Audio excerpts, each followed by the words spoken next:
Bonjour chers téléspectateurs. Veuillez me faire savoir de quel pays vous regardez mon histoire et n'oubliez pas de vous abonner.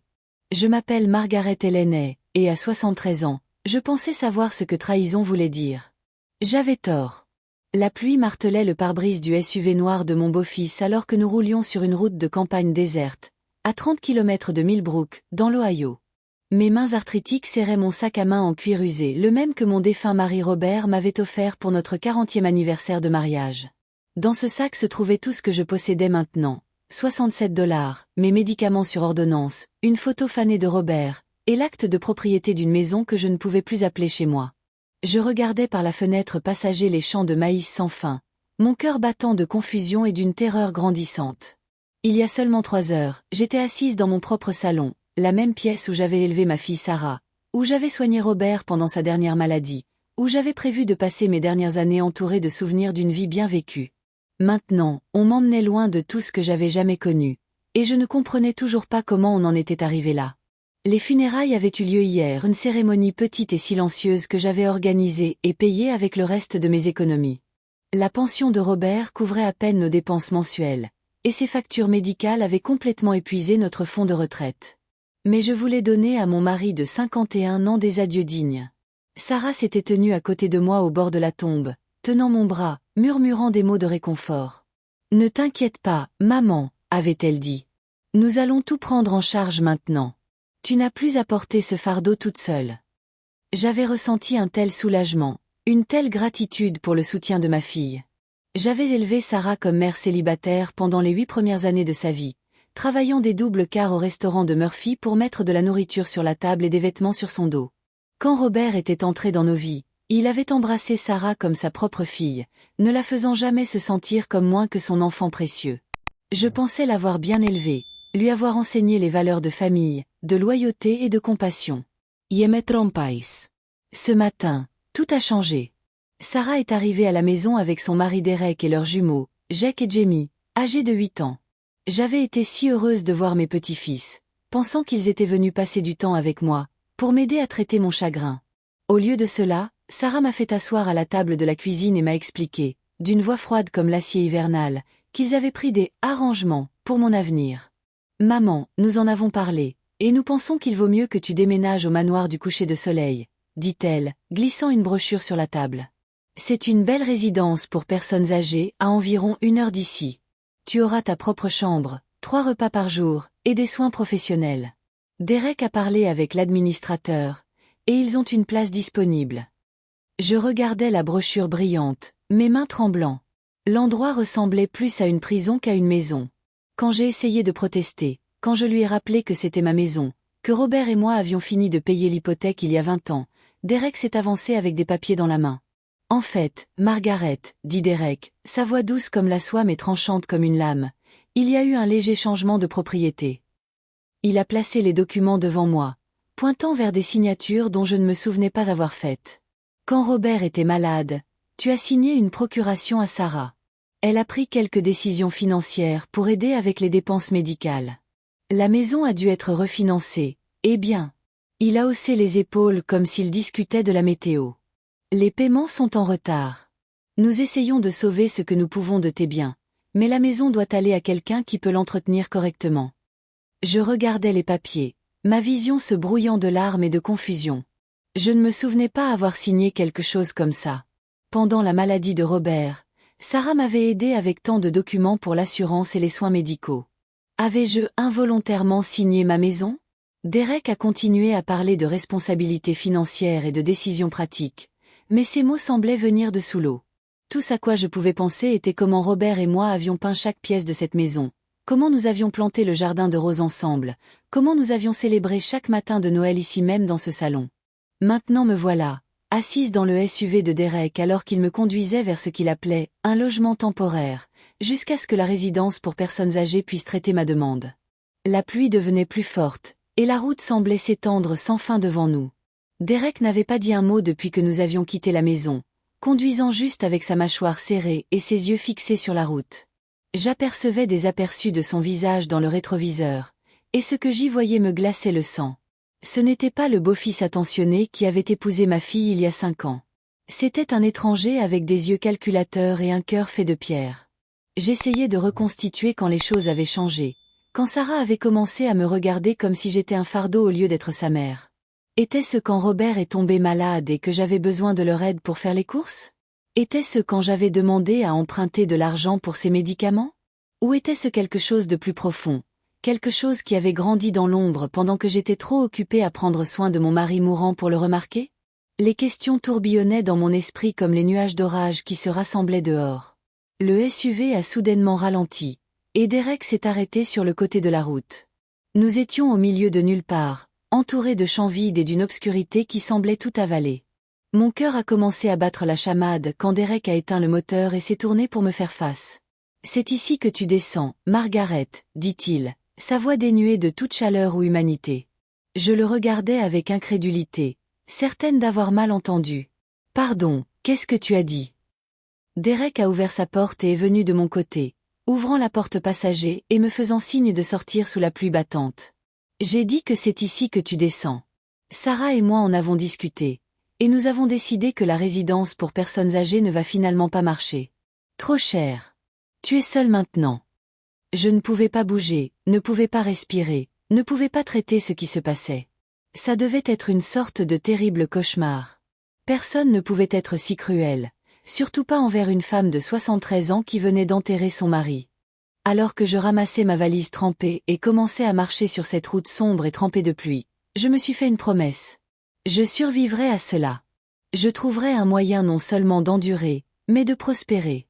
Et un jour, quand il s'y attendrait le moins, il découvrirait que Margaret Helen était loin d'être finie. Ils pensaient tout savoir sur moi, mais ils étaient sur le point d'apprendre que j'avais mes propres secrets, des secrets qui changeraient tout. La pluie continuait de tomber, mais à chaque pas que je faisais en m'éloignant de ce tronçon de route abandonné, je sentais quelque chose grandir plus fort en moi. Ils avaient essayé de me briser, mais au lieu de cela, ils avaient réveillé quelque chose qu'ils n'avaient jamais su exister. Ce n'était pas la fin de mon histoire. C'était juste le début. J'ai marché pendant ce qui m'a semblé des heures avant de voir l'enseigne au néon clignoter au loin. Restaurant de Rosie 24h24.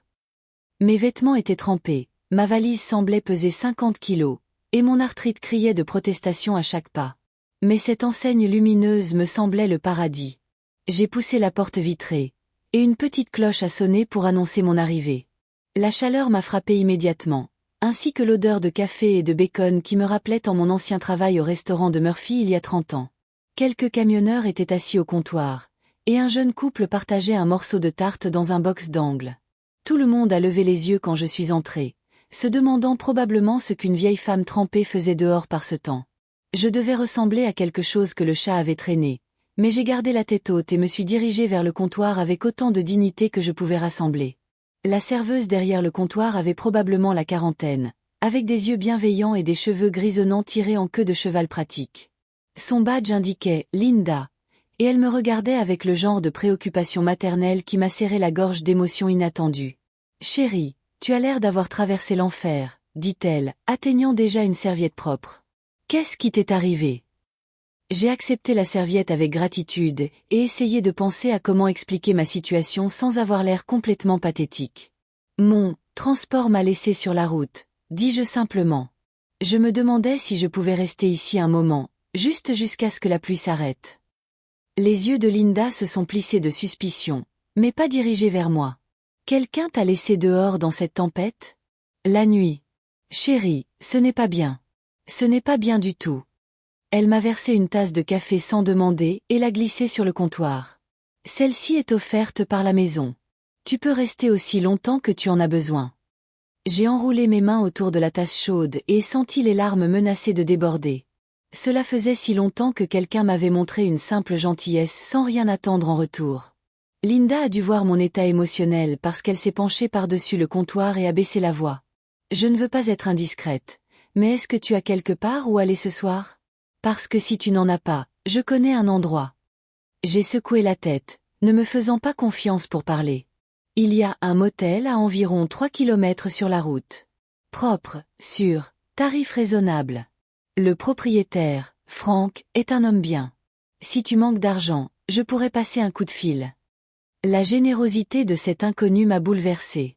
Voilà quelqu'un qui ne me connaissait ni d'Ève ni d'Adam, Pourtant elle était prête à m'aider quand ma propre famille m'avait jeté comme des ordures. J'ai réussi à lui dire que j'avais un peu d'argent, bien que pas beaucoup, et elle a hoché la tête avec approbation. PM. Tu bois ce café et tu te réchauffes. Je vais appeler Frank et lui faire savoir que tu arrives. Pendant que Linda passait son appel téléphonique, j'ai réfléchi à l'amère ironie de ma situation. Il y a 30 ans, c'était moi qui étais derrière le comptoir, servant du café aux âmes perdues qui erraient depuis le froid. J'avais travaillé au restaurant de Murphy depuis que Sarah avait 3 ans jusqu'à ce qu'elle termine le lycée, tirant des doubles quarts pour joindre les deux bouts après que son père nous ait abandonnés. C'était des années difficiles, mais j'avais pris fierté dans mon travail, dans le fait de subvenir aux besoins de ma fille, dans la construction d'une vie à partir de rien. Les autres serveuses étaient devenues ma famille, les clients réguliers étaient devenus des amis, et ce petit restaurant était devenu ma seconde maison.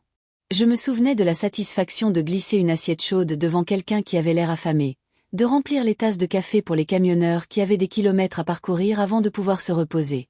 Il y avait de la dignité dans ce travail, dans le fait de prendre soin des gens. Maintenant me voilà de l'autre côté du comptoir, celle dont on prenait soin, et le renversement de rôle me donnait le vertige. Linda est revenue avec de bonnes nouvelles. Frank avait une chambre disponible, et quand elle a expliqué ma situation en termes vagues, il avait accepté un tarif réduit. Il envoie son fils Billy te chercher, dit-elle. Il devrait être là dans environ 15 minutes.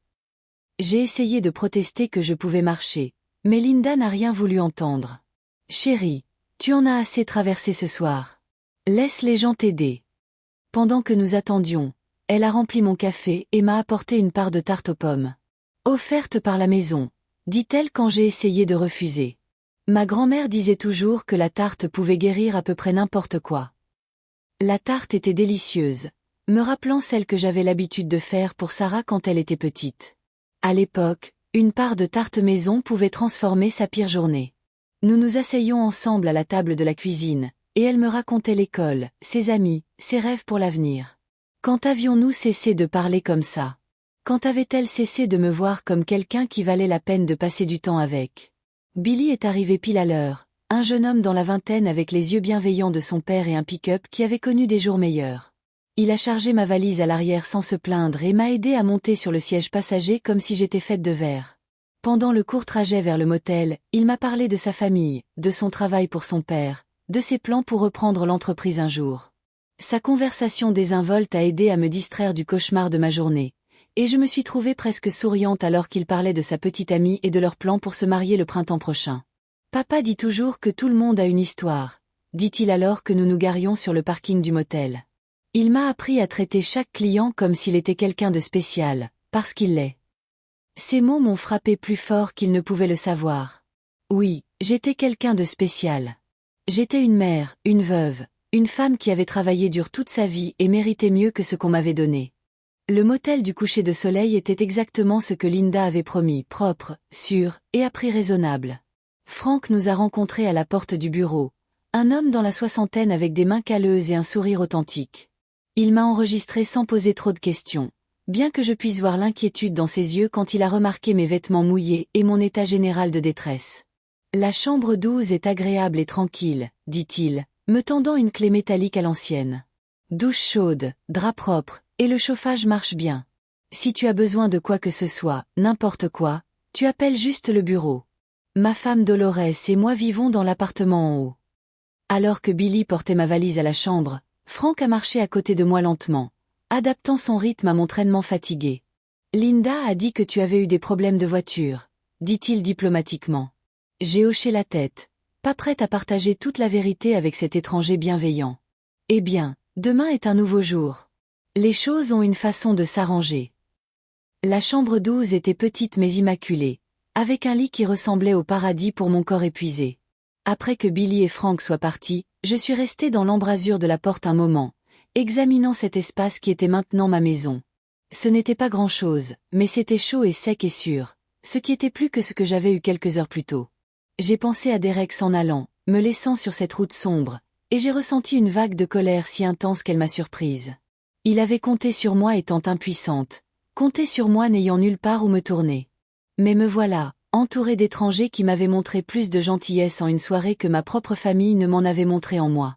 Alors que je fermais finalement la porte et tournais le verrou, j'ai réalisé quelque chose d'important. Je n'étais pas aussi impuissante qu'il le pensait. J'avais survécu à des moments plus difficiles que celui-ci. Et demain, je commencerai à comprendre comment non seulement survivre, mais comment reprendre ma vie. Je me suis réveillée le lendemain matin avec la lumière du soleil filtrant à travers les rideaux de la chambre de motel, et pendant un moment, j'ai oublié où j'étais. Puis les événements d'hier sont revenus en trombe, et mon estomac s'est serré d'un mélange de colère et de détermination. J'avais mieux dormi que prévu, probablement à cause de l'épuisement pur, mais maintenant dans la lumière claire du jour, je devais affronter ma situation de front. Je me suis assise sur le bord du lit et j'ai ouvert mon sac à main, comptant mon argent soigneusement. 67 $. Au tarif hebdomadaire du motel, cela m'achèterait 4 nuits de plus, peut-être 5-6 francs se sentaient généreux. Après ça, j'aurais besoin d'un plan. Mais d'abord, j'avais besoin d'informations. Je devais comprendre exactement ce que Derek et Sarah m'avaient fait, et plus important encore, je devais comprendre s'il y avait un moyen de l'annuler. Après une douche chaude qui a aidé à soulager la douleur dans mes os, j'ai marché vers le bureau du motel où Dolores s'occupait de la réception. C'était une femme rondelette et joyeuse avec des cheveux argentés et des rides de sourire autour des yeux. « Eh bien, bonjour, ma chère », dit-elle chaleureusement. « Frank m'a dit que tu avais passé une nuit difficile. Tu te sens mieux aujourd'hui ?» Je l'ai assuré que oui, et elle m'a offert du café et un muffin maison d'une assiette sur le comptoir. Alors que nous bavardions, j'ai appris que Dolores avait été secrétaire juridique pendant 30 ans avant de prendre sa retraite pour aider Frank à gérer le motel. Quand j'ai mentionné, casualement, que j'avais quelques problèmes avec des documents de propriété, ses oreilles se sont dressées. « Oh, chérie, j'ai vu tous les genres de manigances immobilières que tu peux imaginer. Des gens essayant de profiter des personnes âgées, des signatures forgées, des accords de procuration sous contrainte, tout ce que tu peux nommer. » Ces mots m'ont envoyé un frisson dans le dos. Qu'est-ce que tu ferais si quelqu'un avait signé des documents dont il ne se souvenait pas avoir signé, demandai-je, essayant de garder ma voix neutre. Dolores a posé sa tasse de café et m'a regardé avec des yeux perçants et connaisseurs. J'irai voir un avocat, c'est ce que je ferai. Et je rassemblerai chaque morceau de papier que je pourrais trouver qui se rapportait à ces signatures. Relevés bancaires, dossiers médicaux, déclarations de témoins, tout. Elle s'est penchée en avant de manière conspiratrice. Il y a un bureau d'aide juridique en ville qui aide les seniors avec ces genres de problèmes. Consultation gratuite. L'avocate là-bas, Janet Morrison, est intelligente comme un fouet et plus méchante qu'un chat mouillé quand il s'agit d'abus envers les personnes âgées. Abus envers les personnes âgées. Les mots flottaient dans l'air entre nous, donnant un nom à ce que j'avais essayé de ne pas reconnaître. Ce que Derek et Sarah m'avaient fait n'était pas seulement cruel ou ingrat, c'était illégal. Dolores a écrit l'adresse et le numéro de téléphone de Janet Morrison sur un papier à en-tête du motel. « Tu l'appelles aujourd'hui », dit-elle fermement. « N'attends pas. Ces choses deviennent plus difficiles à prouver plus tu attends. » Armée de cette nouvelle information, j'ai marché en ville pour trouver un téléphone public. Millbrook était une de ces petites villes de l'Ohio que le temps semblait avoir oubliées, avec une rue principale bordée d'entreprises familiales et des drapeaux américains suspendus à chaque réverbère. Le bureau d'aide juridique était dans une maison victorienne convertie près du palais de justice, et Janet Morrison s'est avérée être exactement comme Dolores l'avait décrite, une femme dans la cinquantaine avec des cheveux gris acier et le genre de regard direct qui rendait probablement les avocats adverses nerveux. Quand j'ai expliqué ma situation, ne laissant rien de côté cette fois, son expression s'est assombrie à chaque détail. « Madame est, dit-elle quand j'ai fini, ce que vous décrivez ressemble à de l'abus financier envers les personnes âgées, impliquant possiblement fraude et contrefaçon. Le fait qu'il vous ait abandonné sur une route de campagne élève ceci au territoire criminel. » Elle a pris son téléphone immédiatement. « J'appelle le bureau du shérif. Nous devons documenter ce qui vous est arrivé avant que la piste ne refroidisse. » Le shérif Tom Bradley était un homme grand et sérieux dans la quarantaine qui a écouté mon histoire avec le genre d'attention qui m'a fait sentir que mes mots importaient. Il a pris des notes détaillées et m'a assuré que ce que Derek et Sarah avaient fait constituait plusieurs crimes, incluant l'abus envers les personnes âgées, l'abandon, et possiblement la fraude. « Le problème est de le prouver, dit-il honnêtement. Nous devrons examiner ces documents, interviewer des témoins, et construire un dossier. Cela prend du temps. » Janet a hoché la tête gravement. « En attendant, nous devons nous assurer que Margaret est en sécurité et a quelque part où rester. » Je leur ai parlé de Frank et Dolores, de la gentillesse que j'avais rencontrée au motel et au restaurant. « De bonnes gens, » dit le shérif Bradley avec approbation. Mais vous allez avoir besoin de plus que quelques jours pour régler ça. Laissez-moi passer quelques appels. Alors qu'il travaillait en mon nom, j'ai ressenti quelque chose que je n'avais pas expérimenté en moi, l'espoir. Ces gens, ces étrangers, prenaient ma situation au sérieux. Ils me croyaient, ils s'en souciaient, et ils étaient prêts à se battre pour moi. À la fin de la journée, un plan commençait à prendre forme. Janet avait contacté les services sociaux, qui pouvaient fournir une assistance de logement temporaire pendant que mon dossier juridique était construit. Le shérif Bradley avait envoyé des adjoints pour interviewer des voisins qui auraient pu être témoins des activités de Derek et Sarah autour de ma maison. Plus important encore, ils avaient gelé toute transaction supplémentaire sur la propriété jusqu'à ce que l'authenticité des documents puisse être vérifiée. Ceci va être un combat, m'a averti Janet.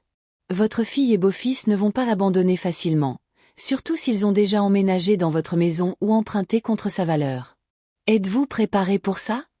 J'ai pensé aux yeux froids de Sarah quand elle m'a dit que j'étais seule, au sourire satisfait de Derek alors qu'il s'en allait. Je suis préparé, dis-je fermement. Ils ont fait une erreur quand ils ont pensé que j'étais juste une vieille femme impuissante qu'ils pouvaient jeter. Ce soir-là, de retour au motel, j'ai appelé Linda au restaurant pour la remercier de sa gentillesse la nuit précédente. Elle était ravie d'entendre que j'avais pris contact avec Janet Morrison et le shérif Bradley. J'ai vu trop de personnes âgées se faire exploiter par leur propre famille, dit-elle avec colère. Ça me fait bouillir le sang. Tu les combats, chérie. Tu les combats avec tout ce que tu as. Après avoir raccroché, je me suis assise sur le lit du motel et j'ai pensé aux étranges tours que ma vie avait pris. Il y a 24 heures, j'étais une victime, abandonnée et seule. Mais maintenant j'étais entourée d'alliés, de gens qui s'étaient ralliés à ma cause simplement parce que c'était la chose juste à faire. J'ai pensé à Robert, à ce qu'il dirait s'il pouvait me voir maintenant. Il avait toujours admiré ma force, même quand je ne pouvais pas la voir moi-même. Tu es plus forte que tu ne penses, Maggie, avait-il l'habitude de dire. Tu as juste besoin de te rappeler qui tu es. J'ai ouvert mon sac à main et sorti la photographie fanée de Robert que je portais partout. Sur la photo, nous étions tous les deux jeunes, debout devant notre premier appartement avec nos bras autour l'un de l'autre et d'énormes sourires sur nos visages. Nous n'avions rien à l'époque sauf l'un l'autre et la détermination de construire une bonne vie ensemble. D'une façon ou d'une autre, au fil des années, j'avais oublié cette force, oublié la femme qui avait travaillé des doubles quarts et élevé un enfant seul et construit un mariage qui avait duré 51 ans. Derek et Sarah pensaient qu'ils m'avaient détruite, mais ils avaient en fait le contraire. Ils avaient enlevé tout ce que je pensais avoir besoin et m'avaient forcé à me rappeler tout ce que j'étais vraiment. Alors que je remettais la photo de Robert dans mon sac à main, j'ai fait une promesse silencieuse à lui et à moi-même. Je n'allais pas seulement récupérer ma maison ou prouver mon dossier au tribunal. J'allais montrer à tout le monde, y compris moi-même, que Margaret Ellen était loin d'être finie. 3 jours plus tard, Janet Morrison a appelé avec des nouvelles qui ont fait battre mon cœur. « Margaret, nous les tenons, dit-elle, sa voix tendue d'excitation contrôlée. Les documents que Derek a présentés comme vos signatures de procuration? Ce sont des contrefaçons. L'analyse d'écriture est revenue concluante. Quelqu'un d'autre a signé votre nom sur ces papiers. » Je me suis affaissée dans la chaise du bureau du motel où Dolores m'avait laissé prendre l'appel, mes mains tremblant de soulagement et de rage. Pendant des jours, j'avais été hantée par la possibilité que j'ai vraiment signé ma maison dans un moment de confusion ou de désespoir. L'idée que j'aurais pu involontairement trahir la mémoire de Robert et mon propre avenir me rongeait. Mais maintenant je connaissais la vérité. J'avais été volée, tout simplement, par les 2 personnes en qui j'avais le plus confiance au monde. Janet a continué avec des nouvelles encore plus dévastatrices sur les activités de ma fille et beau-fils. L'enquête du shérif Bradley a découvert un modèle de manipulation financière remontant à presque 2 ans. Ils ont utilisé votre nom pour ouvrir des comptes de crédit, contracter des prêts, et même encaisser une des polices d'assurance vie de Robert dont vous ne saviez probablement pas l'existence. Ma tête tournait alors qu'elle expliquait comment Derek avait utilisé sa connaissance des informations personnelles de Robert, numéro de sécurité sociale, dossiers médicaux, comptes financiers pour systématiquement vider nos biens pendant que Robert mourait. La partie vraiment malade, dit Janet, sa voix dure de dégoût, c'est qu'ils ont commencé à planifier ceci pendant que Robert était encore vivant. Ils ont vu sa maladie comme une opportunité, pas une tragédie. J'ai pensé à toutes les fois où Sarah s'était portée volontaire pour aider avec la paperasse, toutes les fois où Derek avait offert de gérer les affaires financières pour que je puisse me concentrer sur prendre soin de Robert. J'avais été si reconnaissante pour leur soutien, n'imaginant jamais qu'ils nous volaient avec chaque signature qu'ils forgeaient. L'enquête du shérif avait aussi révélé que Sarah et Derek avaient de sérieux problèmes financiers eux-mêmes. L'entreprise de construction de Derek était en faillite, ils étaient en retard sur leur hypothèque, et ils devaient de l'argent à plusieurs créanciers. Votre maison n'était pas juste un moyen cruel de se débarrasser de vous, expliqua Janet. C'était leur salut. Ils avaient besoin de cet actif pour éviter la banqueroute. L'image devenait plus claire maintenant. Mon chagrin, ma vulnérabilité, ma confiance en ma propre fille, tout cela avait été calculé et exploité. Ils avaient joué le jeu à long terme, attendant que Robert meure pour pouvoir exécuter leur plan sans interférence. La pensée qu'ils étaient assis à ses funérailles, me consolant tout en célébrant secrètement leur aubaine, me rendait physiquement malade. Mais Janet avait gardé la meilleure nouvelle pour la fin.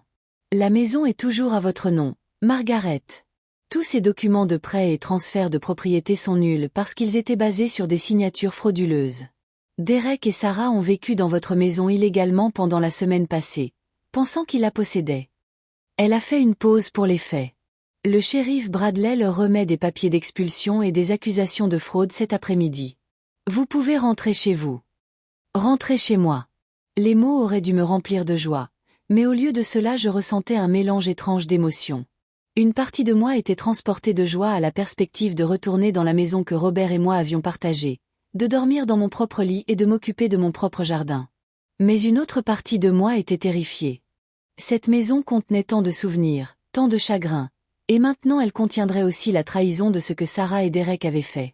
Pourrais-je vraiment y vivre à nouveau, sachant que ma fille avait été prête à me laisser sans abri juste pour se sauver elle-même? J'ai demandé à Janet la réaction de Sarah et Derek aux accusations. Déni complet, bien sûr. Derek prétend avoir de la documentation prouvant que tout était légitime. Sarah s'en tient à l'histoire que vous avez volontairement signé la procuration et que vous êtes confuse sur ce à quoi vous avez accepté. La voix de Janet a pris un ton d'acier. Mais nous avons l'analyse d'écriture, nous avons des déclarations de témoins de vos voisins sur l'activité suspecte à votre maison, et nous avons des dossiers bancaires montrant le vol systématique de vos biens. Leurs mensonges ne vont pas tenir au tribunal. Elle a expliqué que tous les deux feraient probablement face à des accusations de crimes pour abus envers les personnes âgées, fraude et vol. Derek risque une peine de prison sérieuse. Sarah pourrait recevoir une sentence plus légère parce qu'elle n'a pas d'antécédents criminels, mais elle risque encore la prison et devra faire une restitution complète pour tout ce qu'ils ont volé. Les rouages juridiques tournaient, mais Janet m'a averti que la bataille émotionnelle ne faisait que commencer. Votre fille va essayer de vous contacter, Margaret. Elle va s'excuser, pleurer, faire des excuses, blâmer Derek, faire tout ce qu'elle pense qui marchera pour vous faire retirer les accusations. Elle s'est penchée en avant intensément. Vous devez être préparé pour ça. Elle va utiliser chaque souvenir de votre relation, chaque moment d'amour que vous avez partagé, pour essayer de vous manipuler pour la laisser s'en tirer. J'ai pensé à la petite fille qui grimpait sur mes genoux quand elle faisait des cauchemars, à l'adolescente qui avait pleuré sur mon épaule quand son premier petit ami lui avait brisé le cœur, à la jeune femme qui m'avait demandé de l'aider à choisir sa robe de mariée. Comment réconcilies-tu ces souvenirs avec la personne qui t'avait abandonné sur une route sombre sous la pluie? Cet après-midi-là, le shérif Bradley a appelé pour me dire que l'expulsion avait été signifiée et que Derek et Sarah avaient été arrêtés. Ils sont tous les deux sortis sous caution, dit-il, mais on leur a ordonné de rester loin de votre propriété et de n'avoir aucun contact avec vous. S'ils violent cet ordre, ils retournent directement en prison. Il a offert de m'escorter retour à la maison pour évaluer les dommages et récupérer mes affaires, mais je n'étais pas encore prête. La pensée de voir ce qu'ils avaient fait à ma maison, de confronter la preuve physique de leur trahison, semblait écrasante.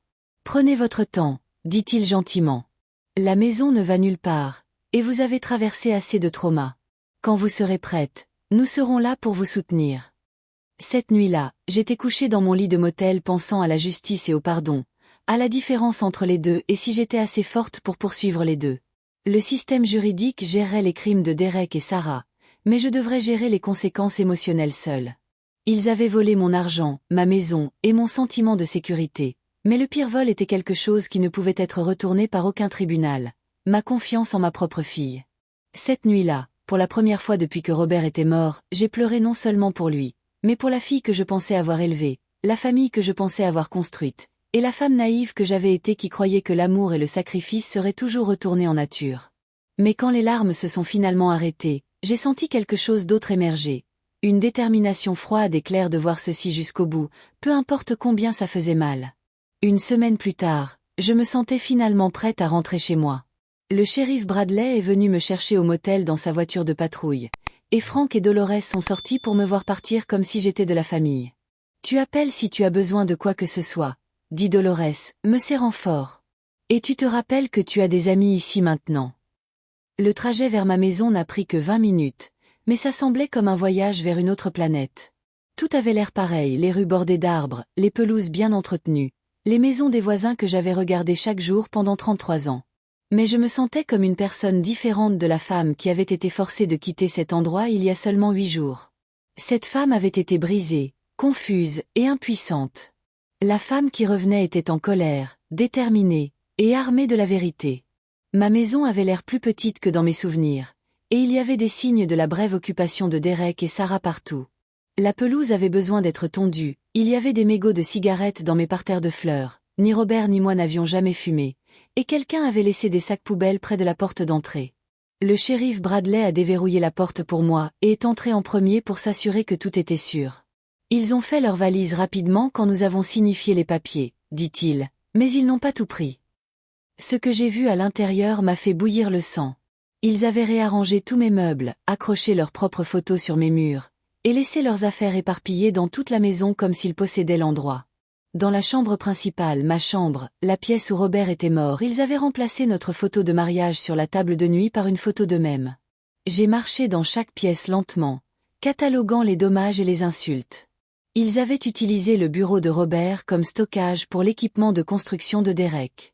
Ils avaient jeté ma collection de romans romantiques pour faire de la place aux vidéos d'exercices de Sarah. Dans la cuisine, ils avaient réarrangé toutes mes armoires et jeté ma tasse de café préférée, celle que Sarah m'avait donnée pour la fête des mères il y a 20 ans avec « Meilleure maman du monde » peinte dessus.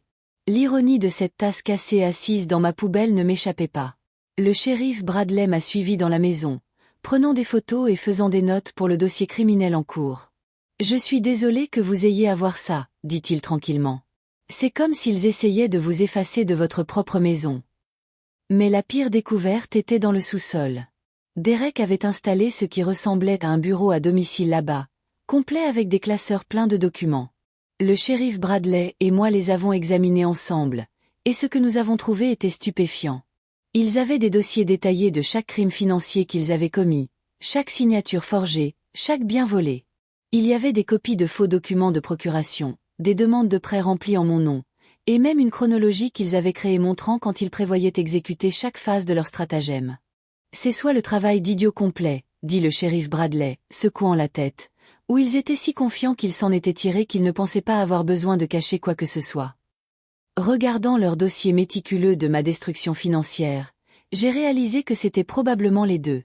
Le document le plus déchirant était une lettre que Sarah avait écrite à Derek, datée seulement 2 semaines après les funérailles de Robert. Dedans, elle se plaignait d'avoir à gérer le drame de maman, et exprimait sa frustration que je ne coopérais pas avec leur plan de me mettre dans une maison de retraite. Elle est si têtue à propos de la maison, avait-elle écrit. Mais une fois qu'on l'aura sortie de là, on pourra réparer nos problèmes d'argent et recommencer.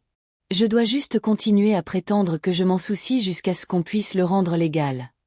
Lire les mots de ma fille sur prétendre se soucier de moi était comme être poignardé au cœur. Chaque câlin, chaque expression d'inquiétude, chaque moment d'amour apparent pendant la maladie de Robert et après sa mort, tout cela avait été un acte conçu pour me voler. Le shérif Bradley pouvait voir comment la lettre m'affectait. « Margaret, je sais que c'est douloureux, mais ce document va être crucial au tribunal. Il prouve la préméditation et montre que Sarah était tout aussi impliquée dans la planification de ce stratagème que Derek. Il avait raison, bien sûr, mais savoir ça ne rendait pas la douleur moins intense. Alors que nous continuions à examiner leur dossier, nous avons trouvé des preuves de crime encore plus nombreux. Ils avaient demandé des cartes de crédit en mon nom, encaissé la pension de Roberto avec des documents forgés, et même essayé de vendre certains de mes bijoux sans ma connaissance. L'étendue de leur trahison était à couper le souffle. Ils n'avaient pas seulement volé ma maison, ils avaient systématiquement pillé chaque bien que Robert et moi avions construit ensemble pendant 51 ans de mariage. Après que le shérif Bradley soit parti avec des boîtes de preuves, je me suis assise seule dans mon salon essayant de traiter tout ce que j'avais appris. La maison se sentait différente maintenant, souillée par ce que Derek et Sarah lui avaient fait et m'avaient fait. Mais c'était toujours ma maison, toujours remplie de souvenirs de la vie que Robert et moi avions construite ensemble. J'ai marché vers notre chambre et me suis assise sur le lit où il avait passé ces dernières semaines. Je suis si désolée, chérie, ai-je chuchoté à sa mémoire. Je suis désolée de les avoir laissés nous faire ça. Mais même en m'excusant, je pouvais presque entendre sa voix me disant que ce n'était pas ma faute, que je ne pouvais pas savoir de quoi ils étaient capables. Robert avait toujours été l'optimiste dans notre mariage, croyant toujours le meilleur des gens jusqu'à ce qu'il prouve le contraire. Il avait aimé Sarah comme sa propre fille et avait fait confiance à Derek comme un fils. Il aurait été tout aussi dévasté que moi d'apprendre la vérité. Cette nuit-là, je me suis fait à dîner dans ma propre cuisine pour la première fois en plus d'une semaine. C'était juste des œufs brouillés et du pain grillé, mais ça goûtait la victoire. Pendant que je mangeais, j'ai pensé à toutes les personnes qui m'avaient aidé dans mon heure la plus sombre, Linda au restaurant, Frank et Dolores au motel, Janet Morrison et le shérif Bradley, même le jeune Billy qui m'avait conduite sous la pluie sans poser de questions. Ils étaient ma vraie famille maintenant, les gens qui m'avaient montré de la gentillesse quand j'en avais le plus besoin. Demain, je commencerai le processus de reconstruire ma vie et de me préparer pour le procès qui déterminerait le sort de Derek et Sarah. Mais ce soir, j'étais chez moi, j'étais en sécurité, et je n'étais plus la victime impuissante qu'ils avaient essayé de faire de moi. J'étais Margaret Ellenet, et je ne faisais que commencer. 2 semaines après mon retour à la maison, j'étais assise à ma table de cuisine quand le téléphone a sonné. J'ai presque pas répondu. Janet Morrison m'avait averti que Derek et Sarah pourraient essayer de me contacter malgré l'ordonnance restrictive, mais quelque chose m'a fait décrocher le récepteur. Maman. La voix de Sarah était petite et tremblante, rien comme le ton froid et calculateur qu'elle avait utilisé quand elle m'avait jeté hors de ma propre maison. Maman, s'il te plaît ne raccroche pas. J'ai besoin de te parler. Ma main s'est serrée sur le téléphone alors qu'un millier d'émotions se sont abattues sur moi à la fois. C'était la petite fille que j'avais bercée pour l'endormir, l'adolescente que j'avais réconfortée à travers les chagrins d'amour, la jeune femme qui m'avait une fois appelée sa meilleure amie. Mais c'était aussi la personne qui avait forgé ma signature, volé mon argent, et m'avait laissé mourir sur une route de campagne. Tu n'es pas censé me contacter, dis-je, ma voix plus stable que je ne me sentais. Il y a une ordonnance restrictive. Sarah a commencé à pleurer alors, le genre de sanglot désespéré qui brisait mon cœur quand elle était petite. Je sais, mais maman, tu dois m'écouter. C'est tout la faute de Derek. Il m'a forcé à le faire. Il a dit que si je ne l'aidais pas, il me quitterait et prendrait les garçons. J'avais peur, maman. J'avais si peur de perdre ma famille que j'ai fait une terrible erreur. Ces mots étaient exactement ce que Janet avait prédit qu'elle dirait, blâmer Derek, prétendre être une victime, essayer de manipuler mes instincts maternels. Mais entendre sa voix ramenait tant de souvenirs que je me trouvais à vaciller malgré tout ce que je savais sur ce qu'elle avait fait. Tu m'as laissé sur le côté de la route dans un orage, dis-je tranquillement. Tu es restée assise dans cette voiture et à regarder ton mari abandonner une femme de 73 ans au milieu de nulle part. Comment expliques-tu ça? Les pleurs de Sarah sont devenus plus forts, et pendant un moment elle ne pouvait pas parler.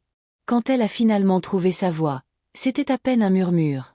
Je voulais l'arrêter, maman. Je le jure. Mais il a dit que si j'interférais, il s'assurerait que tu ne reverrais jamais Jake et Jamie. Il a dit qu'il leur dirait que tu étais folle, que tu étais dangereuse. Je ne pouvais pas perdre mes garçons, maman. Ils sont tout ce que j'ai. La mention de mes petits-fils m'a frappé comme un coup physique. Je ne les avais pas vus depuis le jour où Derek m'avait jeté dehors, et ils me manquaient terriblement. Jake avec son sourire édenté et son amour du baseball, Jamie avec ses manières tranquilles et sa passion pour les livres.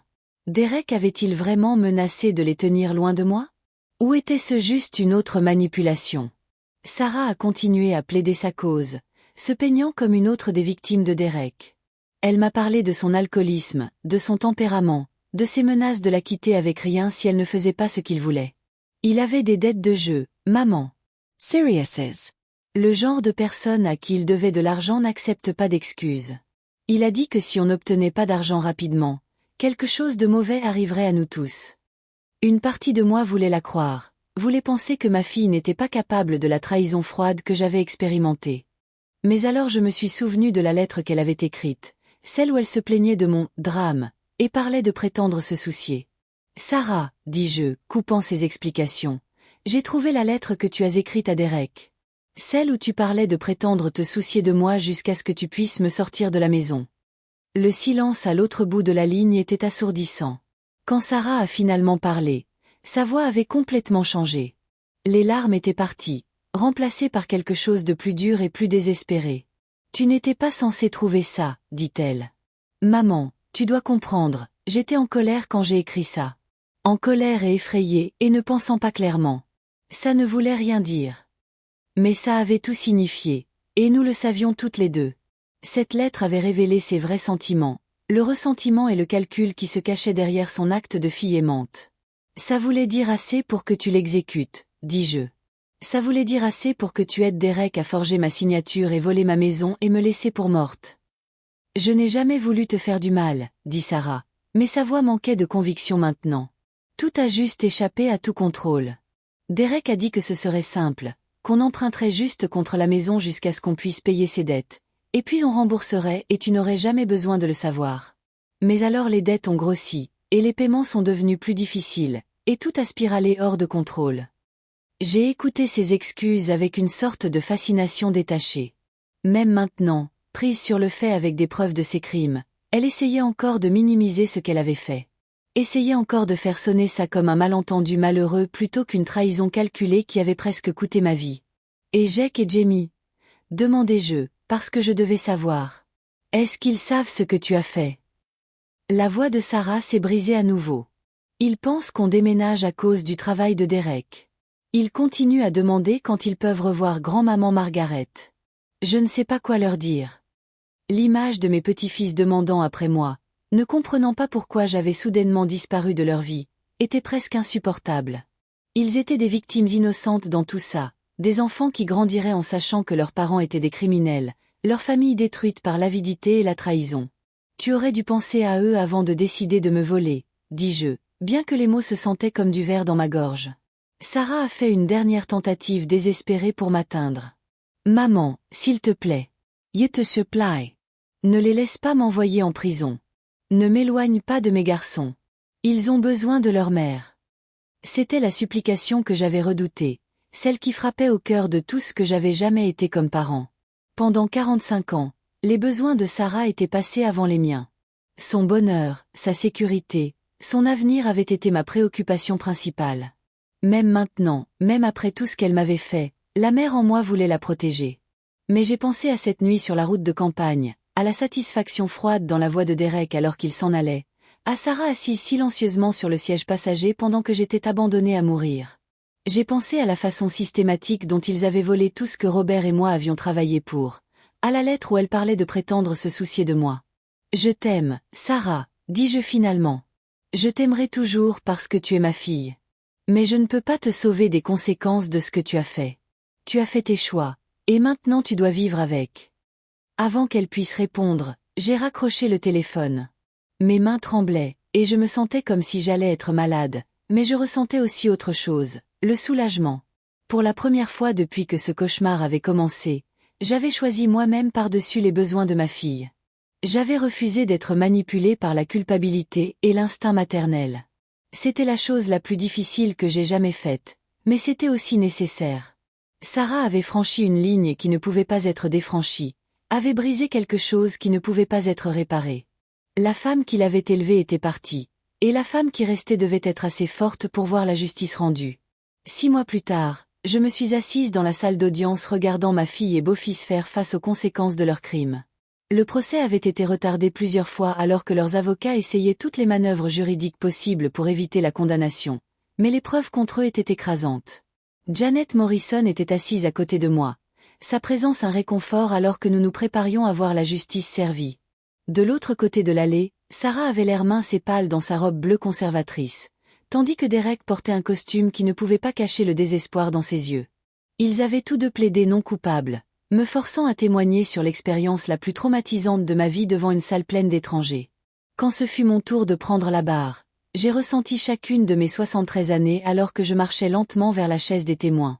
La procureure, une jeune femme intelligente nommée Lisa Chen, m'a guidée à travers mon témoignage avec un professionnalisme doux. J'ai raconté au jury la nuit où Derek m'avait abandonné sur la route de campagne, la découverte des documents forgés, l'apprentissage de l'étendue complète de leurs crimes financiers. Ma voix est restée stable pendant la plupart de mon témoignage, Mais quand j'ai lu des portions de la lettre de Sarah à haute voix, elle est partie sur prétendre se soucier de moi, j'ai dû faire une pause pour me composer. Regardant le jury, j'ai vu de la colère et de la sympathie dans leurs visages.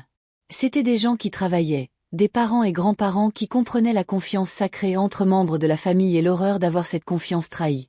L'avocat de Derek a essayé de me peindre comme une femme âgée confuse qui avait signé des documents qu'elle ne comprenait pas et essayait maintenant de blâmer sa famille pour ses propres erreurs. Mais l'analyse d'écriture était concluante, et Janet m'avait bien préparé pour cette ligne d'attaque. Quand l'avocat de la défense a suggéré que ma mémoire pourrait être défaillante à cause du chagrin et de l'âge, je l'ai regardé droit dans les yeux et j'ai dit « Monsieur, j'ai peut-être 73 ans, mais je me souviens exactement de ce que ça faisait de me tenir sur cette route sous la pluie, regardant les feux arrière de cette voiture disparaître dans l'obscurité. Je me souviens exactement de ce que mon beau-fils a dit quand il m'a dit de sortir. Ce n'est plus mon problème. Certaines choses on n'oublie pas, peu importe notre âge. » L'avocat de Sarah a pris une approche différente, argumentant qu'elle était une victime de violences domestiques qui avait été contrainte de participer au stratagème de Derek. Ils ont amené un témoin expert pour témoigner sur la psychologie des femmes abusées et comment elles pourraient être manipulées vers un comportement criminel. Regardant ma fille à la barre, décrivant en pleurant les menaces et le comportement contrôlant de Derek, j'ai ressenti un tiraillement familier de protection maternelle. Une partie de moi voulait croire qu'elle avait vraiment été juste une autre victime, que la fille que j'avais élevée était encore là quelque part, enterrée sous des couches de peur et de manipulation. Mais alors je me suis souvenu de la froideur dans sa voix quand elle m'avait dit que j'étais seule, du calcul dans cette lettre qu'elle avait écrite, de la façon dont elle était restée assise silencieusement pendant que Derek me conduisait à mon abandon. Le dossier de l'accusation était méthodique et dévastateur. Ils ont présenté des preuves du vol systématique qui avait commencé presque 2 ans avant la mort de Robert, montrant comment Derek et Sarah avaient utilisé sa maladie comme une opportunité de se positionner pour la trahison ultime. Ils ont joué des appels téléphoniques enregistrés entre les accusés discutant de leur plan, présenté des dossiers bancaires montrant le mouvement de fonds volés, et amené des témoins qui ont témoigné sur les activités suspectes à ma maison. L'image qui a émergé était de 2 personnes qui avaient froidement calculé comment exploiter le chagrin et la vulnérabilité d'une femme âgée pour leur propre gain financier. Quand la défense s'est reposée, Derek a pris la barre en sa propre défense, une décision que son avocat regrettait clairement. Sous contre-interrogatoire, son histoire s'est complètement effondrée. Il s'est contredit de façon répétée, a prétendu se souvenir de certains documents mais pas d'autres, et a finalement perdu son tempérament quand pressé sur m'avoir abandonné sur la route de campagne. « Elle était déraisonnable », cria-t-il au procureur. « Nous lui avons offert un bel endroit où vivre, et elle a refusé de coopérer. Qu'est-ce qu'on était censé faire ?» Les visages du jury montraient exactement ce qu'ils pensaient d'un homme qui abandonnerait une femme âgée pour être déraisonnable, d'être volée de sa maison. Sarah a choisi de ne pas témoigner, probablement sur les conseils de son avocat, mais son silence parlait volume. Comme victime, j'étais autorisée à faire une déclaration d'impact avant la sentence, et j'ai passé des jours à agoniser sur quoi dire. Comment résumes-tu la trahison d'une vie en quelques minutes? Comment expliques-tu à un tribunal la différence entre justice et vengeance? Quand le jour est venu, je me suis tenue au podium et j'ai parlé directement à Sarah, ignorant Derek complètement. « Tu étais ma fille », dis-je, ma voix portant clairement à travers la salle d'audience silencieuse. « Je t'aimais, j'ai sacrifié pour toi, et je t'ai fait confiance avec tout ce que j'avais. Quand tu m'as abandonné sur cette route, tu ne m'as pas juste trahi, tu as tué la mère qui t'a élevée. » La femme debout dans cette salle d'audience aujourd'hui est quelqu'un de différent, quelqu'un de plus dur. Quelqu'un qui a appris que l'amour n'est pas toujours retourné et la confiance n'est pas toujours méritée. Le jury a délibéré moins de 4 heures avant de retourner des verdicts de culpabilité sur toutes les accusations. Derek a été condamné à 8 ans de prison pour abus envers les personnes âgées, fraude et vol. Sarah a reçu 4 ans, avec la possibilité de libération conditionnelle en 2 si elle faisait une restitution complète pour l'argent qu'ils avaient volé. Alors que le juge lisait leur sentence, je n'ai ressenti aucune satisfaction. Aucun sens de victoire, juste une tristesse profonde et épuisante pour tout ce qui avait été perdu. La Sarah que j'avais élevée était partie, remplacée par quelqu'un que je ne reconnaissais pas et ne pouvais pas pardonner. Derek n'avait jamais compté pour moi sauf comme le mari de Sarah, mais perdre ma fille était comme perdre un morceau de mon âme. Après la sentence, Janet et moi sommes sortis du palais de justice ensemble dans le soleil brillant de l'après-midi. Les journalistes ont essayé de me poser des questions, mais je n'avais rien à dire. La justice avait été servie, mais ça semblait creux d'une certaine façon. J'avais récupéré ma maison, mon argent, ma dignité, tout sauf la seule chose que je voulais le plus. Je ne pouvais pas récupérer ma fille parce que la femme que je pensais qu'elle était n'avait jamais vraiment existé. Alors que Janet me conduisait chez moi, je me demandais ce qui venait ensuite. J'avais 73 ans, seul au monde, avec la justice servie mais aucune paix dans mon cœur. La partie la plus difficile de toute cette épreuve n'était pas la trahison ou l'abandon ou même les crimes financiers. La partie la plus difficile était d'apprendre à vivre avec la connaissance que j'avais échoué comme mère, que malgré tout mon amour et sacrifice, j'avais d'une façon ou d'une autre élevé une fille capable d'une telle cruauté. 1 an après le procès, je m'occupais de mon jardin de roses quand Linda du restaurant s'est arrêtée pour notre visite hebdomadaire. Elle était devenue une de mes amies les plus proches, prenant de mes nouvelles régulièrement depuis cette première nuit où j'avais trébuché dans son restaurant ressemblant à un rat noyé. Ces roses sont spectaculaires cette année, dit-elle, admirant les fleurs que Robert et moi avions plantées ensemble il y a 20 ans. Tu as un vrai don avec elles. J'ai souri, essuyant la terre de mes mains avec une vieille serviette. Les roses étaient devenues ma thérapie, une façon de me connecter avec la mémoire de Robert tout en créant quelque chose de beau des cendres de ma vieille vie. Chaque matin, je sortais ici avec mon café et passais du temps parmi les fleurs, parlant à Robert de ma journée et sentant sa présence dans le jardin que nous avions aimé ensemble. Linda avait des nouvelles qui ont fait battre mon cœur. J'ai croisé Janet Morrison à l'épicerie hier, dit-elle prudemment. Elle a mentionné que l'audience de libération conditionnelle de Sarah arrive le mois prochain. Sarah avait été une prisonnière modèle, apparemment, participant au programme de thérapie et travaillant à la bibliothèque de la prison. Avec la bonne conduite et la restitution qu'elle avait réussi à rembourser de la vente de sa propre maison, elle était éligible pour une libération anticipée après avoir servi seulement 18 mois. Janet voulait savoir si tu avais des pensées sur l'audience de libération conditionnelle, si tu voulais faire une déclaration ou quelque chose. Je savais que ce jour viendrait éventuellement, mais je n'étais toujours pas préparée pour ça. L'idée de Sarah marchand libre, de potentiellement la croiser à l'épicerie ou au bureau de poste, me remplissait d'une anxiété que je pensais avoir surmontée. « Qu'est-ce que tu penses que je devrais faire ?» demandai-je à Linda, vraiment incertaine. Au cours de l'année passée, j'avais construit une nouvelle vie pour moi-même, une qui n'incluait pas la fille qui m'avait trahi. J'avais rejoint un club de lecture à la bibliothèque, commencé à faire du bénévolat à un refuge pour animaux local, et même pris des cours de peinture au centre communautaire. Mes jours étaient pleins et utiles, et j'avais trouvé une paix que je n'avais pas espéré ressentir à nouveau. Mais la libération imminente de Sarah menaçait de perturber cette paix, de me traîner de retour dans le chaos émotionnel que j'avais travaillé si dur à échapper. Linda s'est assise sur mon banc de jardin et a tapoté l'espace à côté d'elle. « Ce n'est pas vraiment une question à laquelle je peux répondre pour toi, dit-elle gentiment. Mais je dirais ça, tu n'es pas la même femme qui a été jetée hors de cette voiture il y a 1 an et demi. Tu es plus forte maintenant. Plus sûre de toi. Quelle que soit ta décision, ce sera la bonne décision parce que tu la prends d'une position de force, pas de peur. » Ce soir-là, j'ai appelé Janet pour discuter de mes options concernant l'audience de libération conditionnelle de Sarah. « Vous avez le droit de faire une déclaration d'impact de victime, expliqua-t-elle. Vous pouvez parler en faveur de sa libération, contre, ou simplement fournir des informations pour que le Conseil de libération conditionnelle considère. Il n'y a aucune pression dans un sens ou dans l'autre, c'est entièrement votre choix. » J'ai demandé sur la probabilité que Sarah obtienne une libération conditionnelle, et Janet était honnête sur les chances. Avec son dossier propre, la participation thérapeutique et la restitution partielle, elle sera probablement libérée à moins que vous ne fassiez un cas fort contre. La question est de savoir si vous voulez le faire.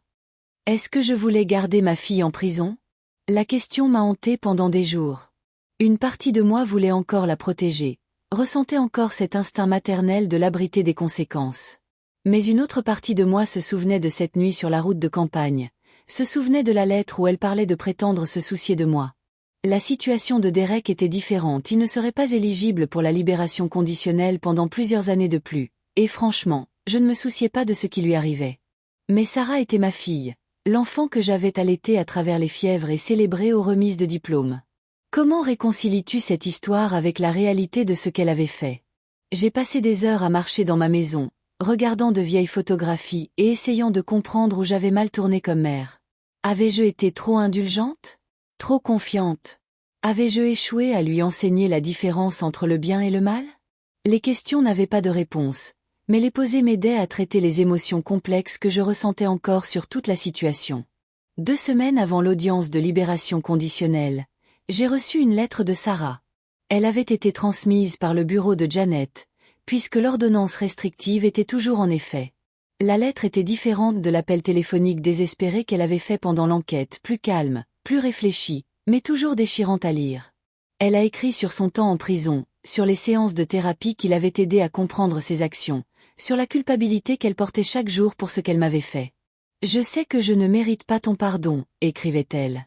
« Je sais que j'ai détruit quelque chose de précieux qui ne peut jamais être réparé. Mais je veux que tu saches qu'il ne se passe pas un jour sans que je regrette mes choix. J'étais faible et effrayée et égoïste, et j'ai laissé ces faiblesses me transformer en quelqu'un que je ne reconnais pas. La femme qui a aidé Derek à t'abandonner sur cette route n'était pas la fille que tu as élevée, c'était quelqu'un que je suis devenue quand j'ai perdu de vue tout ce que tu m'avais enseigné sur le bien et le mal. » La lettre continuait avec des détails sur Jake et Jamie, mes petits-fils qui avaient maintenant 10 ans. « Ils demandent après toi constamment, » écrivait Sarah. « Ils se souviennent des biscuits que tu avais l'habitude de faire pour eux, des histoires que tu racontais, de la façon dont tu prenais toujours du temps pour leurs questions et jeux. Je leur ai dit que grand-maman Margaret est en sécurité et va bien, mais qu'on ne peut pas la voir maintenant parce que maman a fait de très mauvais choix.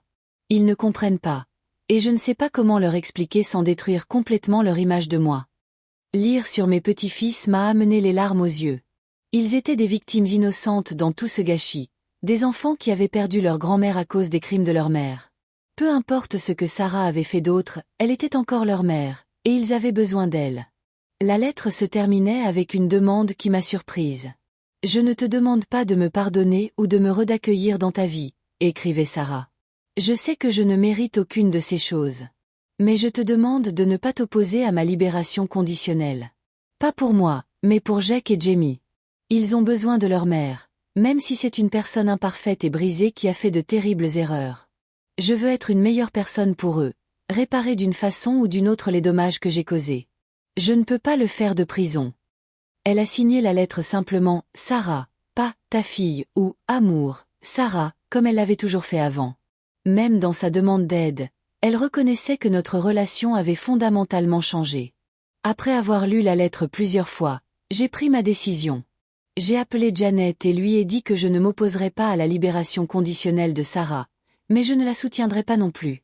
Je laisserai le Conseil de libération conditionnelle prendre leur décision basée sur les faits de son dossier et son comportement en prison. Je pense que c'est sage, dit Janet. Vous ne l'aidez pas, mais vous ne lui faites pas de mal non plus. Vous vous retirez juste et laissez le système fonctionner. Ça semblait le bon choix, pas conduit par la vengeance ou l'amour résiduel, mais par une sorte d'acceptation neutre de la situation. Sarah devrait vivre avec les conséquences de ses actions, tout comme je devais vivre avec les conséquences des miennes. Je ne pouvais pas contrôler ce que le Conseil de libération conditionnelle déciderait, mais je pouvais contrôler ma propre réponse à ce qui arriverait ensuite. 3 mois après la libération de Sarah de prison, j'ai été surprise par un coup à ma porte d'entrée un samedi matin. Je l'ai ouverte pour trouver 2 jeunes garçons debout sur mon porche, ayant l'air nerveux mais déterminés. Il m'a fallu un moment pour les reconnaître. Jake et Jamie avaient tellement grandi dans les 2 ans depuis que je les avais vus. Ils avaient 10 ans maintenant, tout en jambes et bras et expressions sérieuses qui me rappelaient douloureusement Sarah à cet âge. « Grand-maman Margaret » dit Jake hésitant. « C'est nous. Maman a dit qu'on ne pouvait pas venir te voir, mais on a pris nos vélos ici quand même. » Mon cœur s'est brisé et s'est envolé en même temps, voyant ces enfants que j'avais manqués si désespérément debout à ma porte comme si rien n'avait changé. « Les garçons, dis-je, essayant de garder ma voix stable, est-ce que votre mère sait où vous êtes ?» Jamie, toujours le plus silencieux, a secoué la tête. « Elle est au travail. On est censé être au parc, mais on est venu ici à la place. On voulait te voir depuis si longtemps. » J'ai regardé dans la rue, m'attendant à moitié à voir la voiture de Sarah tourner le coin en vitesse, mais il n'y avait aucun signe de quelqu'un qui les suivait.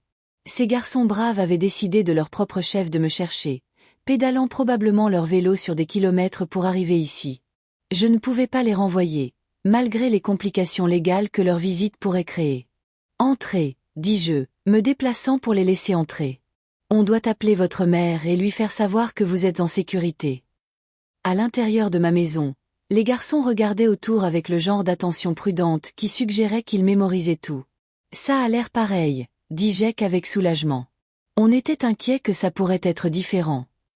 Je réalisais qu'ils avaient probablement des souvenirs confus de ce qui s'était passé, comprenant seulement que leur famille avait été déchirée et que leur grand-mère avait disparu de leur vie. Alors que je leur faisais des sandwichs et versais des verres de lait, ils m'ont bombardé de questions sur où j'avais été, pourquoi je ne pouvais pas les voir, et si j'étais encore leur grand-mère. Je serai toujours votre grand-mère, leur dis-je fermement. Ce qui s'est passé entre votre mère et moi ne change pas ça. Je vous aime tous les deux très fort, et vous m'avez manqué chaque jour.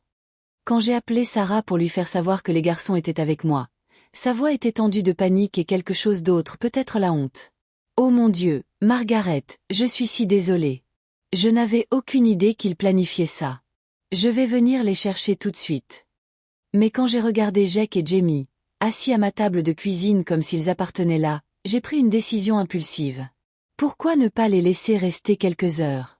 On a beaucoup de rattrapage à faire, et ils semblent heureux ici. Il y a eu un long silence à l'autre bout de la ligne. Tu es sûr? Demanda finalment Sarah. Je veux dire, avec l'ordonnance restrictive et tout. J'avais oublié les restrictions légales, mais voir mes petits-fils à nouveau me rappelait qu'ils étaient des victimes innocentes dans tout ce gâchis. Je suis sûre, dis-je. Viens les chercher vers l'heure du dîner.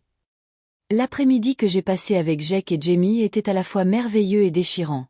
Ils m'ont parlé de l'école, leurs amis, leurs matchs de petite ligue, et toutes les expériences normales de l'enfance que j'avais manquées.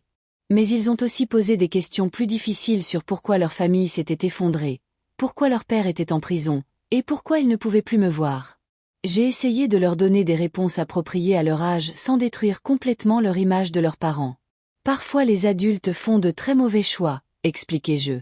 Quand ça arrive, il y a des conséquences, et parfois ces conséquences font mal à toute la famille. Jamie, sage au-delà de ses années, m'a regardé sérieusement et a dit « Est-ce que maman a fait de mauvais choix à propos de toi ?» J'ai hoché la tête, ne me faisant pas confiance pour parler sans pleurer. Alors que l'après-midi avançait, j'ai été émerveillée par la résilience de ces enfants. Malgré tout ce qu'ils avaient traversé, l'emprisonnement de leur père, les problèmes juridiques de leur mère, la perte de leur maison et de leur famille élargie, ils restaient fondamentalement de bons enfants. Ils étaient polis, curieux et affectueux, tout ce que j'avais espéré qu'ils deviendraient quand j'étais activement impliquée dans leur vie. Sarah avait peut-être échoué avec moi de façon catastrophique, mais elle faisait apparemment un travail décent comme mère à ses garçons. Ça me donnait une petite mesure de réconfort de savoir que quelque chose de positif avait survécu au naufrage de notre famille. Quand Sarah est arrivée pour les chercher, elle se tenait maladroitement dans mon embrasure de porte, ne rencontrant pas tout à fait mes yeux. Elle avait l'air plus vieille, plus mince, marquée par ses expériences de façon qui faisait mal à mon cœur malgré tout. « Merci », dit-elle tranquillement, « pour avoir pris soin d'eux cet après-midi. Et pour ne pas rendre ça plus difficile qu'il ne fallait. » Je l'ai regardée pendant un long moment, cette femme qui était encore ma fille malgré tout ce qui s'était passé entre nous. « Ce sont de bons garçons, dis-je finalement. Tu as bien fait avec eux. » Ce n'était pas le pardon, mais ce n'était pas la condamnation non plus. C'était une reconnaissance que peu importe ce qu'elle avait fait d'autre, elle était encore leur mère, et ils avaient besoin d'elle. Après leur départ, je me suis assise dans ma maison silencieuse essayant de traiter le tourbillon émotionnel de l'après-midi. Voir Jake et Jamie à nouveau avait rouvert des blessures que je pensais avoir guéries, mais ça m'avait aussi donné quelque chose que je n'avais pas espéré, l'espoir.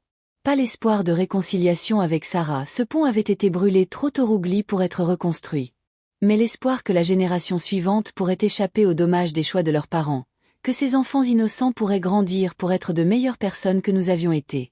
Ce soir-là, j'ai appelé Linda pour lui parler de mes visiteurs inattendus. « Comment tu te sens ?» demanda-t-elle, allant toujours droit au cœur des choses. « Reconnaissante, dis-je, me surprenant moi-même avec la vérité de ça.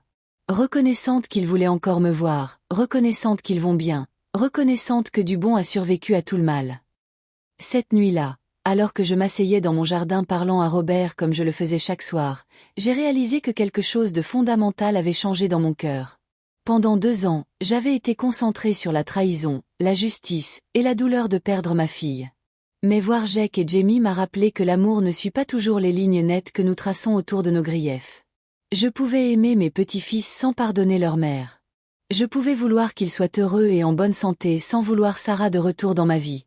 C'était un genre d'amour plus complexe que celui auquel j'étais habituée, mais peut-être que c'est ce que vieillir signifiait, apprendre à tenir de multiples vérités en même temps, apprendre que le cœur est assez grand pour l'amour et la perte, l'espoir et la déception, la justice et la miséricorde.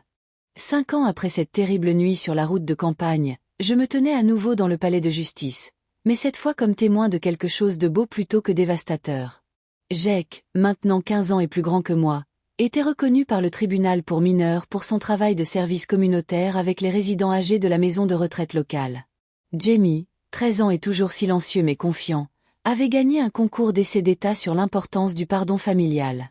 Regardant mes petits-fils recevoir ces honneurs, j'ai ressenti une fierté qui n'avait rien à voir avec mes propres accomplissements et tout à voir avec être témoin de la résilience de l'esprit humain. Sarah était assise dans la rangée derrière moi, et nous avons échangé des signes de tête polie quand elle est arrivée. Dans les 5 ans depuis sa libération de prison, nous avions développé une relation prudente et distante construite autour de notre amour partagé pour les garçons. Nous assistions à leurs événements scolaires, leurs matchs de baseball, leurs fêtes d'anniversaire, maintenant des présences séparées mais parallèles dans leur vie. Ce n'était pas la relation grand-mère-fille-petit-fils proche que j'avais une fois imaginée, mais c'était fonctionnel et paisible. Sarah s'était remariée, un homme gentil nommé Tom qui travaillait comme mécanicien et traitait les garçons comme ses propres fils. Derek était toujours en prison et le serait pendant plusieurs années encore, une ombre distante dans leur vie.